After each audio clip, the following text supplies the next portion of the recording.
సంగారెడ్డి జిల్లాలోని తెల్లాపూర్ మున్సిపాలిటీ పరిధిలోని Kolluru police station పరిధిలో ఉన్నటువంటి జేపీ కాలనీలో నిన్నటి రోజు చంద్రకళ రేవంత్ ఒక ఎవరు కూడా జీర్ణించుకుంటారు.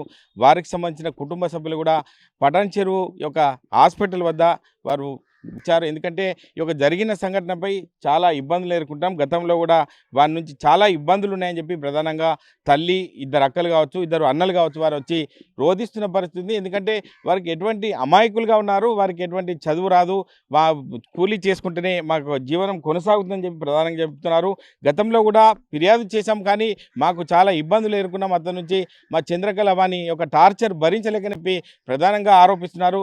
తల్లి ఉన్నారు. అమ్మ చెప్పండి, అంటే ఎప్పుడు చంద్రకళ పోయింది, ఏం చెప్తావు అమ్మా? చంద్రకళ పోయి 2-3 సంవత్సరాలు అయింది పోయి. అంతే, ఇంక మళ్ళా వచ్చుకమే లేదు ఆయమ్మ. మాకు సంబంధమే లేదు సార్. వచ్చి మీరు చెప్పండి అమ్మా, అంటే మీరు కూడా దగ్గరుండి చూశారు గతంలో కూడా, అంటే ఎట్లా జరిగింది అనుకుంటున్నారు? ఇప్పుడు వచ్చినటువంటి శివరాజుకు ఎట్లా పరిచయం ఉండేది? అంటే సార్ అట్లనే అక్కడనే పక్కలోనే రూమ్ రెంట్కు ఉండేవాడు. అక్క అక్క అనకంట చేరుకుని ఆ పని చేసినాడు సార్. ఇది కాదు, తప్పు, ఇలా చేయకూడదని చెప్పినాం సార్. వానికి చెప్పినాం, మన భార్యకు చెప్పినామంటే వాళ్ళు కేర్లెస్ చేయలేదు. మేమేమనుకుంటున్నామంటే ఆమెతోన డబ్బులు, బంగారు డబ్బులుండి చూసి టార్గెట్ చేసి ఈ పని చేసినారు సార్. ఇప్పుడు ఏమంటే అందరూ అప్పులోళ్ళు ఫోన్లు చేసి పైసలు అడుగుతున్నారు కాబట్టే ఇదైతే బాగాదని కావాలనే మాకు చెప్పిండు సార్ వాడు. ఫోన్లో వేరే ఫోన్లు చేసి మీ చెల్లెల్ని,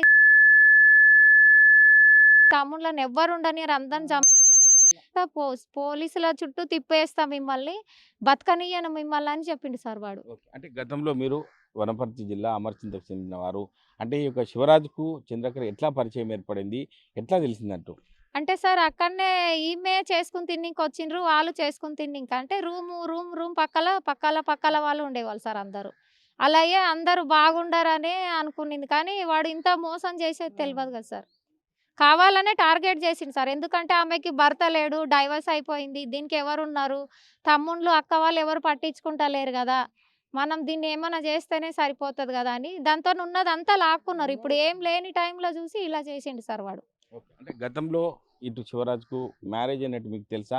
అంటే అతను కూడా మ్యారేజ్ అయినట్టు తెలుస్తుంది. తెలుసు సార్, మ్యారేజ్ అయింది సార్. మేము అక్కడనే ఒకసారి మేము వెళ్ళాము, ఆమె ఇంటికి వెళ్ళినప్పుడు చూసాము. 2 పిల్లలు ఉన్నారు. భార్య కూడా వేరే ఇంట్లో పనికి వెళ్ళేది. ఆ భార్య కూడా పనికి వెళ్ళేది కాబట్టి ఇంకా ఈమె ఎందుకో గొడవ పడి భార్య ఊరు వెళ్ళిపోయింది. ఊరు వెళ్ళే టైంలోనే ఇంకా ఈమెని లొంగ తీసుకున్నాడు సార్. అట్లా అంటే ఇంత భయంకరంగా ఇద్దరు ఎవరు కూడా తట్టుకోలేరు కాబట్టి, అంటే ఈ జరిగిన సంఘటన మీకు ఎవరు ఫోన్ చేసి చెప్పారు?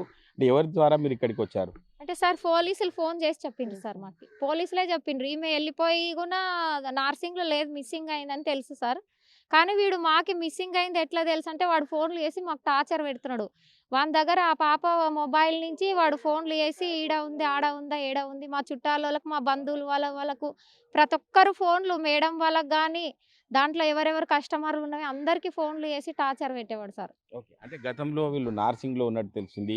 మొన్ననే జేపీ కాలనీకి 5 రోజుల క్రితమే ఇక్కడికి వచ్చినట్టు తెలిసింది. నార్సింగ్లో ఉన్నప్పుడు ఎట్లా ఉండే వీళ్ళ పరిస్థితి? నార్సింగ్లో ఉండేవాట అదే సార్, రోజు అదే గొడవ, అలాగే ఇలాగే అమ్మలక్కలు అందరూ చెప్పేవాళ్ళు, మీ చెల్లెల్ని ఇలా టార్చర్ పెడుతున్నారు, మీరేం పోయి అడగరా, అట్లా ఇట్లా అనేవాళ్ళు. మేమన్నాం ఒకటే సమాధానం, వద్దంటే కూడా వాళ్ళు ఒకటైనరు, గొడవ వాళ్ళ ఇష్టం, ఏమన్నా చేసుకొని మేము మధ్యలో ఇన్వాల్వ్ కాము, వాళ్ళు అందరు బాగున్నారు, వాళ్ళ అక్క చెల్లెండ్లు, వాళ్ళ బావోళ్ళు, వాళ్ళ అమ్మ అందరూ సొంతం వాళ్ళ ఇంటి వాళ్ళలాగా కలిసిపోయింది వాళ్ళ దాంట్లో. సరేలే బాగున్నారులే, మళ్ళీ ఎందుకు ఇది చేసుకోవాలని అనుకున్నాం సార్. కానీ ఈ 1 సంవత్సరం నుంచి వాళ్ళ ఇంట్లో గొడవలు స్టార్ట్ అయినాయి సార్. స్టార్ట్ అయ్యాయి, ఇంకా ఏమైంది ఏం లేదు, నార్సింగ్లో అయితే గిన ఉండనికే కాదనుకుని కానీ మళ్ళీ ఇక్కడ మళ్ళీ మిస్సింగ్ అయ్యి చెప్పిండు, మిస్ అయ్యింది, మీరు కిడ్నాప్ చేసిండ్రా, మీ చెల్లిని ఏడబెట్టిండ్రు, ఏడలేదా అని అన్నాడు. మళ్ళీ అన్నాక మళ్ళీ ఈడికి ఎట్లా వచ్చి ఉన్నారు సార్ మళ్ళీ. అంటే గతంలో మీకు కూడా టార్గెట్ చేసినట్టు మేము బెదిరిస్తా చెప్పిన సందర్భాలు ఉన్నాయి కాబట్టి ఏమంటుండేవాడు అప్పుడు మీతో? అన్నాడు, మీ చెల్లెళ్ళు తెలుసు, మీరే దాపెట్టిండ్రని చెప్తే సరిపోయి, లేకుంటే నేను రాత్రి వచ్చి గొంతు మీద కాలు పెట్టి నీ నాలుకే కోసి పడేస్తాను అని అన్నాడు సార్. అంటే ఇటువంటి సంఘటన వచ్చినప్పుడు మీరు పోలీసులను ఫిర్యాదు చేయలేదా? అంటే ఇటువంటి చంపేస్తా అన్నప్పుడు మేమేం ఫిర్యాదు చేయలేదు సార్. మాకు ఫోన్లు చేస్తున్నాడని నేను నార్సింగ్ పోలీస్ స్టేషన్కి వెళ్ళా సార్. 2 సార్లు వెళ్ళా నేను, మా ఆయన. వెళ్ళాము సార్, ఇట్లా మాకు ఈ ఫోన్లు చేసి టార్గెట్ చేసి చాలా సతాయిస్తున్నాడు, ఇబ్బంది పెడుతున్నాడు అని అన్నాం సార్.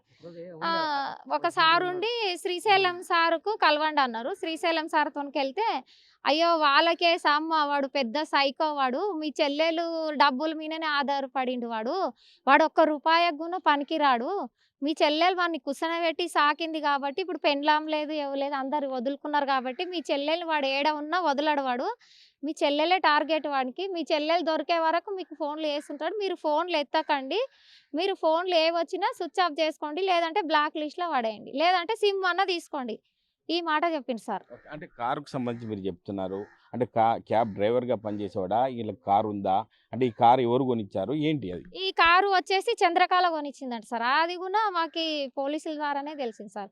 వేరే వాళ్ళతోనో 3-4 లక్షలు అప్పు చేసి కారు ఇప్పించిందంట. గొంతులో బంగారు ఉండేది, బంగారు కూడా అమ్ముకున్నది. మళ్ళా కొంచెం చిన్నది ప్లాట్ ఉండేది ఊర్లో, ఆ ప్లాట్ డాక్యుమెంట్లు కూడా ఏవి ఆమె గురించి మాకు ఏవి తెలియవు సార్. అంటే చంద్రకళ మీ ఒక సొంత చెల్లె అని చెప్తున్నారు కాబట్టి ఎప్పుడు మీతో ఫోన్ మాట్లాడారు, ఎప్పుడు కలిసారు మీతోని? మాకు ఎప్పుడు మాట్లాడింది సార్, 5 నెలల క్రితం ఇట్లనే వాళ్ళిద్దరు గొడవ పడి నా దాకా వచ్చిండ్రు సార్.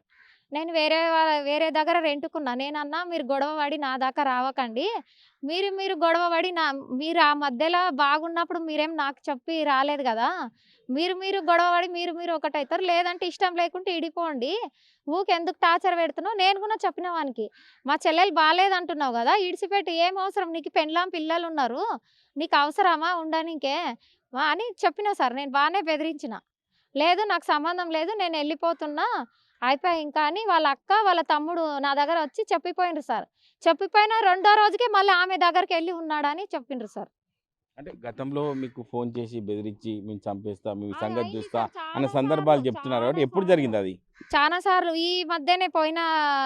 ఈ మధ్యనే జరిగింది సార్. పోయిన నెలలోనే 2-3 నెలల కింద వాడు ఫోన్లు చేస్తూనే ఉన్నాడు సార్. అందరికి చుట్టాలకి, మా పాప కాలేజీలో చదువుతుంది వేరే ఊర్లో మైసూర్లో, మా పాపకు కూడా ఫోన్ చేసి మీ పిన్ని ఏడుంది, మీ అమ్మని చంపేస్తా అది ఇది అని బెదిరించినాడంట సార్. అంటే ఏం కోరుకుంటున్నాం అయితే నిండు ప్రాణాలు కోల్పోయారు కాబట్టి, అంటే ఆ యొక్క శివరాజ్కు సంబంధించి పోలీసులను ఏం కోరుకుంటున్నారు మీరు? మేమేం కోరుకుంటాం సార్, ఎట్లా ఉన్నా ప్రాణాలు అయితే రావు కదా, వానికి ఏదైనా శిక్ష కావాలి. ఇప్పుడు ఈ మా చెల్లెలకి జరిగినట్లు ఇంకో దానికి జరగదని ఏం సార్ గ్యారంటీ? ఇప్పుడు ఈమె డబ్బు ఉందని ఈమెను లొంగ తీసుకోండి, ఇంకొక ఆమె డబ్బు ఉందని ఇంకొక ఆమెను లొంగ తీసుకోవడానికి గ్యారంటీ ఏముంది సార్? మాకు అదే కావాలి సార్. ఆమె పోయింది ఎట్లా పోయింది, మేము ఆమె నుంచి ఏమి కోరుకుంటలేం, కాకపోతే వానికి శిక్ష కావాలని కోరుకుంటున్నాం. ఎందుకంటే మాకు రేపొద్దున ఏమన్నా చేస్తే ఎట్లా సార్, మేము పనికి పోయొచ్చి అలసిపోయి పండుకుంటాం, అలసిపోయి ఉంటాం, మమ్మల్ని ఏమన్నా చేస్తే ఎట్లా సార్? అందుకనే అంటున్నా సార్, వానికి ఏమన్నా ఒకటి కావాలంతే. అంటే మీ గ్రామం నుంచి ఎవరెవరు వచ్చారు, మీకు సంబంధించిన బంధువులు ఇప్పుడు ఇక్కడ ఎవరెవరు ఉన్నారు, అంటే ఏం కోరుకుంటారు? ఎవరు లేరు సార్, మేము బంధువులకి ఎవరికి చెప్పలే, ఎందుకంటే ఇది చేసిందే తప్పు పని, ఎందుకు చెప్పుకోవాలని చెప్పుకోలేదు సార్ మేము. ఎందుకంటే నువ్వు నలుగురిలో కరెక్ట్ పెళ్లి చేసుకుంటేనే చెప్పుకుంటారు, ఇట్లా పనులు చెప్పుకుంటే మా గౌరవం పోతుంది కదా సార్ ఇంట్లో వాళ్ళది. అందుకనే మేము ఎవరికి ఏం చెప్పుకోలే, మేము ఫ్యామిలీ వాళ్ళం ఒకటి వచ్చినాం, నేను మా అమ్మ మా చెల్లెలు మా 2 తమ్ముళ్ళు మా ఆయన సార్. అంటే ఇక్కడ లోకల్లో జేపీ కాలనీలో ఇన్సిడెంట్ జరిగింది, అక్కడికి వెళ్ళి చూసారా, అక్కడ స్థానికులు ఎవరైనా ఏం చెప్పారు? ఎవరిని ఎంక్వైరీ చేయలేదు, చూడలేదు సార్. రాత్రి వచ్చినాం, నైట్ 12:30కి పోలీస్ స్టేషన్లో వచ్చినాం సార్. స్టేషన్కి వచ్చినాం, సార్ వాళ్ళు ఇట్లా అన్నీ అడిగిండ్రు, రాసుకున్నారు, అంతే సార్. ఇంతవరకు మేము వెళ్ళి ఎంక్వైరీ చేయలేదు. వీళ్ళు ఏమంటున్నారు సార్, పోలీసు వాళ్ళు భార్యాభర్తలని వచ్చిండ్రు, మళ్ళీ భర్త ఎవరు ఏం కథ అని చెప్తున్నారు సార్. ఇంతవరకు మాకు ఇంకా అది ఏం తెలియలేదు సార్. ఓకే, ఈ జరిగిన సంఘటన పైన మీరేం కోరుకుంటారు? ఎందుకంటే శివరాజ్ చేసింది తప్పే అని చెప్పి ప్రతి ఒక్కరు కూడా చెప్తున్న పరిస్థితి, ఏం చెప్తారు ఆ విషయంలో? సార్ నేను చెప్పేదంటే, మళ్ళీ నెక్స్ట్ టైం వాడు బయట వచ్చిన తర్వాత లేడీస్లకి అందరికీ టార్చర్ పెట్టేదంటే గ్యారంటీ సార్, 100% గ్యారంటీ. మళ్ళీ వాళ్ళ భార్య ఉంది, ఆ భార్యను మంచిగా చూసుకుంటాడో వాయమ్మ చంపేస్తాడో తెలియదు. దాన్ని ఇప్పుడు ఆడపిల్లలు అంటే ఎవరైతే ఆడపిల్లలే, అట్లనే నేను చెప్తున్నాను సార్. నెక్స్ట్ టైం మనకి మళ్ళీ టార్చర్ పెడితే గ్యారంటీ 100% ఉంది సార్. మా చెల్లిది ఫోన్ నంబర్ దాంట్లో ఎవరెవరు మొత్తం వాట్సాప్ కనెక్ట్ చేసుకుని టార్గెట్ చేసి తిడుతున్నాడు, గలీజ్గా తిడుతున్నాడు తెలుసా సార్. ఆ మాటలు ఆడోళ్ళకు కూడా రావు, ఆ మాటలు తెలుసా, అట్లా తిడుతున్నాడు. మాటలు ఏమంటున్నాడు తెలుసా, మీ ఆయన లేనప్పుడు నీతోనే వచ్చి పండుకుని పోయినా అంటున్నాడు, గలీజ్గా అంటున్నాడు తెలుసా. ఆ విషయంలో మేము కూడా చాలా గొడవ పడినాం. అంత గలీజ్గా ఎవరన్నా మాట్లాడతారా సార్? చాలా నీచంగా మాట్లాడుతున్నాడు వాడు. మా ఆయనను కూడా ఏమంటాడు సార్, ఏడికన్నా మీ ఆయన వెళ్ళినప్పుడు నేను చంపేస్తా అడ్డమైన మీ ఆయనను వదలను అంటున్నాడు సార్. టార్గెట్ చేసిండు సార్ వాడు. అంటే మీ అక్కకు జరిగిన సంఘటన మనం చూస్తున్నాం, వాడు నిండు ప్రాణాలను చంపేసిన పరిస్థితి ఉంది కాబట్టి అంటే ఏం కోరుకుంటావు నువ్వు? అంటే ప్రభుత్వం నుంచి కాబట్టి పోలీసు నుంచి ఏం కోరుకుంటావు? చేయాలి సార్, మాకు న్యాయం అయితే జరగాలి. ఇప్పుడు పోయిన వాళ్ళు అయితే తిరిగి రారు, ఇంక మళ్ళీ జైలుకి వేస్తారా ఏంది అనేది మన పోలీస్ వాళ్ళకే తెలుసు. ఇది పరిస్థితి. ఇంక మళ్ళీ మీరు దానికి సార్ వాళ్ళు ఏమంటారో ఏం లేదు అనేది ఇంకా తెలియాలి. ఉన్నది అలా చెప్పినాం, సార్ వాళ్ళకి చెప్పినాం ఇది ఉంది పరిస్థితి కానీ వన్ నుంచి అయితే మాకు థ్రెడ్డే ఉంది. ఫోన్ టార్చర్ డైలీ ఉంది. ఆల్రెడీ నాసింగ్ పిఎస్కి పోయేసి వచ్చినాము, ఆడ రెస్పాన్స్ కాలేదు. కంప్లైంట్ ఇచ్చినాం, అయినా కూడా ఆ రోజు ఫోన్ చేయించినాం, అయినా ఆయన పిలిచినా కూడా రాలేదు. ఇదైతే జరిగింది. ఇట్లా అవుతుందని కూడా మేము కూడా అనుకోలేదు. ఇంకా మళ్ళీ పోలీసుల వల్ల ఉంది, ఇంకా ఏం చేస్తారు ప్రభుత్వ పోలీస్ స్టేషన్ ఏమైనా చేస్తుందా ఏం లేదా వదిలేస్తుందా అనేది తెలియదు. ఇది పరిస్థితి. అంటే చెప్పండమ్మా, ఏంది ఏమిది? ఇంకోటి ఏమంటే ఇప్పుడు మేము పోలీస్ స్టేషన్కి వెళ్ళినా వాడు రాలేదు. నేను ఆడ ఉన్నా ఈడ ఉన్నా అన్నాడు. ఒక మేడం ఫోన్ చేసింది, ఏమయ్యా మళ్ళీ ఆ పాప ఏం కంప్లైంట్ ఇచ్చలేదు, నువ్వు ఫోన్లు చేసి ఎందుకు టార్చర్ పెడుతున్నావు వాళ్ళకి అని అడిగిండ్రు సార్. వాడు వాళ్ళు చెప్పిన ఆన్సర్కి చెప్తలేడు సార్. వాడు ఏమేమో చెప్తున్నాడు, ఏమో అసలు పనికి రాని మాటలు చెప్తున్నాడు. ఇడికి రా అంటే నేను రాలేను మేడం, నేను వేరే దగ్గర ఉన్నా అని చెప్తున్నాడు. అయినాక మళ్ళీ రెండో రోజు నువ్వు పోలీస్ స్టేషన్కి పోతే పోలీసులు ఎవడు ఏం చేయలేడు. పోలీసులు నాకు పెద్ద పెద్ద వాళ్ళు అందరూ తెలుసు, ఎవడు ఏం చేయలేడు. ఎట్లా పోతే ఎట్లా బయటికి రావాలో తెలుసు. మీరు జాగ్రత్త ఉండండి, మీరు ఎంతసేపు ఉంటే నా చేతిలో పోయేటోళ్ళే అందరూ. రేవంత్ గాని కూడా ఇడవని అన్నాడు, ఆవిడ అన్నంత పనే చేసిండు సార్. మేము అనుకోలే అలా చేస్తారని కూడా అనుకోలే. మాకు ఈ పోలీసులు రాత్రి మా తమ్ముడికి ఫోన్ చేసినప్పుడు షాక్ అయినాం సార్. చాలా బాధపడి మా తమ్ముడు ఎప్పుడు ఏడవకున్నాడు, చాలా ఏడ్చిండు సార్. చాలా బాధ ఉంది సార్ మాకి. అంటే ఇవంతా చూస్తుంటే కాబట్టి అంటే ఏం కోరుకుంటావు అమ్మా? పోలీసులను ఏం కోరుకుంటావు? ఎందుకంటే ఇటువంటిది ఎవరికి రావద్దు. ఎవ్వరికి ఈ గురించి వీడు ఇప్పుడు వీని బయటకు వెళ్తే ఇంకొక అమ్మాయిని టార్గెట్ చెయ్యడం అనేది గ్యారంటీ ఏముంది నేను అనేది. ఎందుకంటే వాడు ₹1 సంపాదన చెయ్యడు, వాళ్ళ ఇంట్లో వాళ్ళే వాడు చీ అన్నాడంట. వాడు ₹1 కష్టం చేయనప్పుడు వేరే అమ్మాయితోనూ కూడా మొగుడు లేని వాళ్ళని ఇట్లా చేయడానికి గ్యారంటీ ఏముంది? అందుకనే వాడు బయటికే రాకూడదు. లేదా మా చెల్లెలు లేదంటే అన్నయ్యాలి, ఇంతే కోరుకునేది నేను. చంద్రకళ తమ్ముడు గోపి ఉన్నారు. గోపి చెప్పండి, అంటే గతంలో జరిగిన సందర్భాలు ఏంటి? అంటే ఏం చెప్తావు మీ అక్క కోసం? ఏం చెప్తావు? సో ఏమన్నా చేసి మాకు న్యాయం చేయాలి, ఏమన్నా అయ్యండి కానీ వానికి శిక్ష పడేటట్టు చూడాలని మేము కోరుకుంటున్నాం మా తరపు నుంచి. పోయిన ప్రాణం అయితే తీసుకురాలేం కాబట్టి వానికి మాత్రం శిక్ష, కఠినకారం శిక్ష చేస్తారో ఏం చేస్తారో మాకు సంబంధం లేదు, శిక్ష మాత్రం పడాలి. ఈ మీడియా ముఖంగా తెలియపరుస్తున్నాను. మీరు చెప్పండి, అంటే అమర్చింత నుంచి మీరు కూడా వాళ్ళ బంధువులుగా మిత్రులుగా వచ్చారు కాబట్టి జరిగిన సంఘటన వచ్చి అందరినీ కూడా కలిసి వేసే విధం కాబట్టి ఏం చెప్తారు? ఆ దుష్టుని విషయంలో ఏం చెప్తారు? ఈ విషయంలో అంటే ఆ అబ్బాయికి అయితే ఖచ్చితంగా శిక్ష పడాలి. ఇంకోటి నేను లైవ్లో అబ్బాయి దగ్గర ఎదుర్కొన్నది అంటే ఇప్పటిదాకా అబ్బాయి ముఖం చూడలేదు, ఏం చూడలేదు. వీరేష్ అంట చంద్రకళ అక్క వాళ్ళ పెద్ద తమ్ముడు మా దోస్తి. వాళ్ళని ఒక రోజు ఇట్లా మాట్లాడుతుంటే ఏందిరా ఎక్కువ రోజు సఫర్ అవుతున్నావు ఏంటంటే, లేదురా ఇట్లా జరుగుతుంది, ఇట్లా ఫోన్ చేస్తుండు సతాయిస్తుంది అంటే నేను ఫోన్ తీసుకొని మాట్లాడినా, ఏందన్నా ఇంతకి మీకేం కావాలంటే, ఎవడరా నువ్వు, నేను అనుకుంటే నేను ఊళ్ళో కానీ అరే అన్న అట్లే చేయి, నా పేరు వంశీ అన్న, మనం తెలియ ఉంటారా, ఇడికి రా మళ్ళీ మాట్లాడదాం అంటే, లేదు నువ్వు ఊర్లోనే తిరగావు, ఇంక ఇట్లే అబ్బాయి ఫోన్ చేసి మొత్తం ఇదే మా ఫ్రెండ్ రోజు సఫర్ అవుతుండేది. అట్లానే ఒకరోజు ఎస్ఐ మేడం దగ్గరికి కూడా పోయినాం. అంటే పోవడానికి రీజన్ ఏంటంటే ఊరికి వచ్చిండు అబ్బాయి, ఊరికి వచ్చి వాళ్ళ ఇంటి దగ్గరికి వెళ్ళి వాళ్ళ అమ్మ కూడా ఉంటుంది, పలానా ఇట్లా వచ్చి చంద్రకళ ఉందా అని పదే అడిగాడు. అమ్మ ఎవరు బాబు అని అంటే జర చూడనీకి ఎట్లా అనిపించింది కదా, ఆమె బెదురుకున్నది. ఇంకా ఫోన్ చేసింది, వీడు నాకు ఫోన్ చేసిండు, అరే ఇట్లా రారా వాడు వచ్చినట్టు ఇంటికి అంటే పోయినాం. ఫోన్ చేసిన ఏంటో అంటే చిన్న కడుమ రోడ్డుకున్నా అన్నాడు, అక్కడ పోతలేడు. ఇంకో దగ్గర ఉన్నా అంటే అక్కడ పోతలేడు. ఇంకా అబ్బాయి ఏంటంటే ఆడుకోనికి సార్ అంతే. ఇంకా ఒక నెంబర్ నుంచి కాల్ చేసిండు, తర్వాత ఆ నెంబర్కి కాల్ చేసిన 30 minutes తర్వాత. అబ్బాయి వేరే అబ్బాయి, బాబు ఎవరు నువ్వు ఫోన్ చేసి వేస్తున్నావు ఎవరు ఇంతకంటే, లేదన్నా ఒక అన్న ఫోన్ ఇప్పించుకున్నాడు అంటే, ఎవరు అంటే ఈడ కాటు ఉంటుంది అన్న అన్నకు అని చెప్పిండు. ఇప్పటిదాకా అబ్బాయి ఫేస్ అయితే చూడలే నేను, ఈడ కాటు ఉంటుంది అన్న ఏడరా అంటే, జమలమ్మ కూడా ఉంటుంది మా ఊర్లో, దానికి ఆపోజిట్ HP పెట్రోల్ బంక్ ఉంటుంది, గాడ అడిగినన్నా ఇచ్చినన్నా అదేం తప్పలేదు అంటే, ఓకే రా తమ్ముడు అన్న. అడిగినాం, CC కెమెరా కూడా చెక్ చేసినాం, పల్సర్ బండి మీద వచ్చిందని తెలిసింది. అంటే శివరాజు నీకు తెలియదని చెప్తున్నావు. చంద్రకళ ఎప్పుడన్నా మీతో ఏమైనా చెప్పేదా? అంటే ఇట్లా నన్ను ఇబ్బంది పెడుతుందని చెప్పి. ఆ అక్క అయితే నేను ఇప్పటిదాకా ఒక 10 ఇయర్సే నేనైతే అక్కని చూడలే. అంతకుముందు చిన్న ఉంటి కాబట్టి మాట్లాడినాం చేసినాము. ఇక 10 ఇయర్స్ నుంచి అయితే అక్కని ఎప్పుడు చూడలేదు చేయలేదు. ఇక పెద్ద అక్క ఎక్కువ మనకు క్లోజు. ఇక వీళ్ళు ఫ్రెండ్స్ కాబట్టి మనం ఎంతసేపు ఫ్రెండ్స్గానే ఉంటుంటిమి. ఆ అక్కనైతే ఇప్పటిదాకా చూడలేదు. కానీ ఏదేమైనా సరే అందులో ఆ చిన్న అబ్బాయి ఏం చేసిండు, ఆ అబ్బాయిని చంపడం ఏంది. ఆ అబ్బాయి కూడా మళ్ళీ మైండ్ ఎట్లుందో తెలియదు ఆ శివరాజ్ది, కానీ పదే పదే పదే వాళ్ళని చంపుతా వీళ్ళని చంపుతా.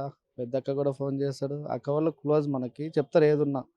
అరే ఇట్లా చేస్తున్నాను, నన్ను కూడా ఇట్లా చేస్తుండ్రా, కావేరి కూడా ఇట్లా ఫోన్ చేస్తుండ్రా. ఆ అమ్మాయి బీటెక్ చదువుతుంది, ఆ అమ్మాయికి ఫోన్ చేయడం ఇవన్నీ దారుణంగా చేసిండు. నేను ఒకరోజు ఆ రోజు నేను రాలేకపోయినా నార్సింగ్కి పంపించిన ఒక 20 days ముందు. ఒకసారి వెళ్ళండి అక్కడ స్వాతి మేడం ఎస్ఐ మేడం ఉంది, అక్కడ వెళ్ళండి కంప్లైంట్ ఇచ్చింది కదా ఫస్ట్, అక్కడికి వెళ్ళి మాట్లాడండి మళ్ళీ ఏదో అంటే వచ్చేసినాము. వీరేష్ మా ఇద్దరు ఫ్రెండ్స్ని పెట్టి నేను రాలేకపోయినా ఆ రోజు మాట్లాడితే కూడా పోలీసులు అంతా ఏం పిలిపియలే.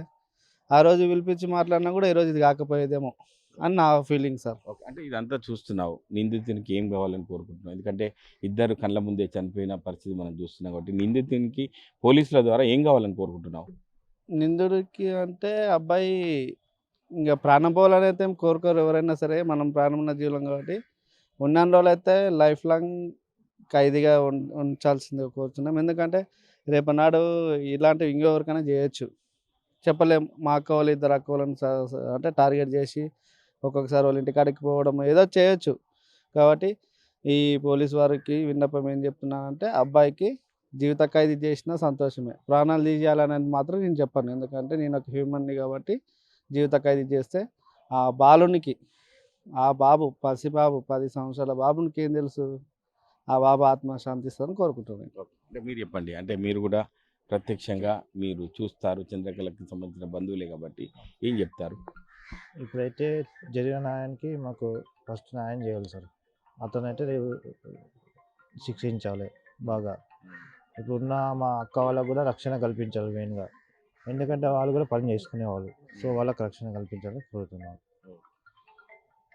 సంబంధించిన కుటుంబ సభ్యులు చూసుకున్నట్టే శివరాజును ఖచ్చితంగా ఇంకొక అమ్మాయికి ఇటువంటిది తప్పు జరగద్దు, అంటే మాకు జరిగినటువంటి ఇద్దరు ప్రాణాన్ని కోల్పోయినాం కానీ పోలీసులు మాత్రం కఠినమైన శిక్షలు వేసి ఖచ్చితంగా మాకు న్యాయం చేయాలి, వానికి ఉరిశిక్ష వేయాలి ఖచ్చితంగా చెప్పి ప్రధానంగా చంద్రకళ అక్క యొక్క తమ్ముళ్ళు కూడా కోరుకుంటున్న పరిస్థితి. ఏది ఏమైనప్పటికీ ఇటువంటి సంఘటన సంగారెడ్డి జిల్లాలో అందరినీ కలిసివేసే విధంగా ఉంది.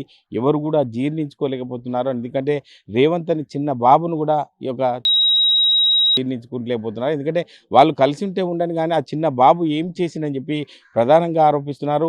పోలీసులు ఇచ్చే నిర్ణయాన్ని బట్టి మేము ముందుకెళ్తామని చెప్పి ప్రధానంగా చంద్రకళ బంధువులు కూడా చెప్తున్న పరిస్థితి. నిన్నటి రోజు జరిగిన ఘటనకు సంబంధించి తెల్లాపూర్ మున్సిపాలిటీ పరిధిలో ఉన్నటువంటి కొల్లూరు పోలీస్ స్టేషన్ పరిధిలో ఉన్నటువంటి జేపీ కాలనీలో ప్రస్తుతం. నిన్నటి రోజు చంద్రకళ రేవంత్ కుమార్ను కూడా ఇదే గదిలో, దీనికి సంబంధించి శివరాజు కూడా ఇప్పటికీ ట్రీట్మెంట్ తీసుకుంటున్నారు ప్రైవేట్ హాస్పిటల్లో. ఎందుకంటే ఇద్దరిని కూడా ఇక్కడనే, దీనికి సంబంధించి స్థానికులు కూడా వచ్చి చెప్పడానికి కూడా మోమాట పడుతున్న పరిస్థితి. ఎందుకంటే ఇదే గదిలో బయటకు వచ్చి ఒక 100 కాల్ సాయంతో పోలీసులకు సమాచారం ఇచ్చినటువంటి స్థానికులు కూడా పక్కింటి వారు ఉన్నారు. చెప్పండి, అంటే నిన్న ఏం జరిగింది, అసలు ఏం చెప్తారు? చూడలేదు సార్, మనము ఎక్స్ట్రా చూడలేదు. చిన్న బాబు చూసినట్ట పతంగి ఆడడానికి వచ్చిండు. చూస్తే ఇక మూల మీద లోపల ఒక మూలకు పారదెంగిండు, శాప మీద పండుకున్నాడు. పడుకుంటే ఆ దూరంలో ఏం చేసినామంటే మా దోస్తు 100కి కాల్ చేసిండు. అప్పుడే 100 పోలీసులు వచ్చారు, ఎస్ఐ వచ్చారు, సిఐ వచ్చారు, అందరూ వచ్చారు. ఏమైందంటే ఇట్లా అయింది సార్ అంటే నాకు తోలుకుపోయింది దగ్గరలో. తర్వాత ఆయనకు వెంబడే హాస్పిటల్ 108 వచ్చింది, హాస్పిటల్కి పంపించినాము. అంతవరకే కానీ వాళ్ళకు కానీ నా బాబు వదిలేదు చూడండి. అంటే ఎన్ని రోజులు అయింది మీరు ఇక్కడికి వచ్చి? గత 4 రోజుల క్రితమే వచ్చినట్టు తెలిసింది. ఎన్ని రోజులు అయింది వీళ్ళు వచ్చి? 22కి వచ్చిరంట, మనకు కూడా తెలియదు. నేను ఊర్లో ఉన్నా, నేను 23కి వచ్చాను. మనకు ఎప్పుడు వచ్చారో తెలియదు. అంటే ఏం చేస్తారు వాళ్ళు ఇక్కడ 4 రోజుల తర్వాత ఇక్కడ జాయిన్ అయినారని మీరు చెప్తున్నారు? క్యాబ్ నడిపిస్తారంట, ఆ నంబర్ కూడా లేదు, క్యాబ్ది నంబర్ తీసేసిన, నంబర్ ప్లేట్ లేదు. ఇక అమ్మాయి ఏం చేస్తుందో తెలియదు. అంటే చంద్రకళ స్టిచ్చింగ్ చేస్తుందని తెలిసింది. చంద్రకళ అక్కడ వాళ్ళు చూశారా మీరు కూడా? చూడలేదు అలా అంటే ఏం చూడలేదు అసలు అలా ముఖం కూడా చూడలేదు నేను నిన్న సావంగానే చూశాను అంతే. అంటే ఇప్పుడు కొట్టుమిట్టాడుకు ఎవరైతే శివరాజు ఉన్నాడో బయటకు వచ్చిన తర్వాత ఏం రాశాడు, ఏం చెప్పాడు? ఏం రాశాడు కానీ ఆయన ఏందో ఒకడు ఇద్దరు పేరు రాశాడు, ఒక మొబైల్ నెంబర్ రాసిండు. ఇంతకుముందు ఏంది నార్సింగ్లో ఇంతకుముందు నేను కంప్లైంట్ పెట్టాను, అక్కడ పిటిషన్ కూడా ఉందని చెప్పి రాశాడు పేపర్ మీద. ఇంకోటి కార్లో పెన్ డ్రైవ్ ఉందని ఒక పేపర్ వైట్ పేపర్ మీద రాసిండు అంతే. అంటే ఇటువంటి సంఘటన జరగడాన్ని ఎవరు కూడా జీర్ణించుకోరు కాబట్టి అద్దెకు వచ్చి ఇటువంటి సంఘటన జరిగింది కాబట్టి కాలనీ వాసులు ఏమంటున్నారు అసలు జరిగిన సంఘటన జరిగినప్పటి నుంచి? అందరు బాధపడుతారు, ఇట్లా చేయకూడదు, మంచి లేకుంటుంది, చాలా దారుణంగా చేసిండు. అటువంటి కొడుకులకు ఇప్పుడు అద్దెకి ఇచ్చినా కూడా ఏంది రేషన్ కార్డు తీసుకోవాలి, ఓట్ లిస్ట్ తీసుకోవాలి, ఆధార్ కార్డు తీసుకోవాలి, భర్తలు ఉన్నారా లేదా అని చూసుకోవాలని అందరు అంటారు అంతే. అంటే పోలీసులు ఏం చెప్పారు? అంటే మీరు వెంటనే 100 కాల్ చేయగానే పోలీసులు వచ్చారు, అవన్నీ డెడ్ బాడీకి సంబంధించి తీసుకొని వెళ్ళిపోయిన పరిస్థితి. పోలీసులు ఏం చెప్పారు మీతో? నాకేం అడగలేదు పోలీసు వాళ్ళు అయితే, నాకేం అడగలేదు. నువ్వు పక్కనే ఉన్నావు కాబట్టి నాకు అడిగారంటే నాకేం తెలియదు సార్ అని చెప్పిన. అయితే నాకు ఎస్ఐ కూడా తెలిసి ఇంతకుముందు నుంచి పరిచయమే, అప్పుడప్పుడు వస్తూ ఉంటాడు, కానీ ఇవి అన్నీ తెలియదు మనకు. నాకైతే ఏం చెప్పలేదు పోలీసు వాళ్ళు, వాళ్ళు తీసేసి అంతే అయిపోయింది అంతే, అంతవరకే. ఇది పరిస్థితి. జరిగిన సంఘటన బట్టి చూస్తుంటే చంద్రకళ అదేవిధంగా రేవంత్ కుమార్ను అనవసరంగా చంపగా స్థానికులు చెప్తున్నారు. ఏది ఏమైనప్పటికీ ఇటువంటి సంఘటన అందరినీ కలిసివేసే విధంగా ఉంది. ఎందుకంటే ముక్కుపచ్చలారని పిల్లాన్ని 13 సంవత్సరాలు రేవంత్ కుమార్ను, అదేవిధంగా స్థానికంగా చంద్రకళ కూడా గత 4 రోజుల క్రితం వచ్చారు. వారు ఎవరు, ఎక్కడ ఉంటారు, ఏంటి అని మాకు తెలియదు. గతంలో కూడా వీళ్ళు నార్సింగ్ ఏరియాలో ఉన్నట్టు తెలుస్తుంది, కానీ ఇక్కడికి వచ్చి 4 రోజులే అవుతుంది. జరిగిన సంఘటన చూస్తుంటే స్థానికంగా అందరూ కూడా ఇబ్బందులు పడుతున్న పరిస్థితి. ఇటువంటి సంఘటన మళ్ళీ పునరావృతం కాకుండా చూసుకోవాలని చెప్పి ప్రధానంగా స్థానికులు చెప్తున్నారు. ఏది ఏమైనప్పటికీ ఇటువంటి సంఘటనను ఎవరు కూడా జీర్ణించుకోలేకపోతున్నారని చెప్పి ప్రధానంగా స్థానికులు చెప్తున్న పరిస్థితి మనం చూస్తున్నాం. కెమెరామెన్ నెల్లూరుతో మహేష్, హార్టీవీ, సంగారెడ్డి జిల్లా. Local to global news at your finger tips. మీ చేతిలో ఒక ఆయుధం. Download R TV app. Media legend Ravi Prakash is back.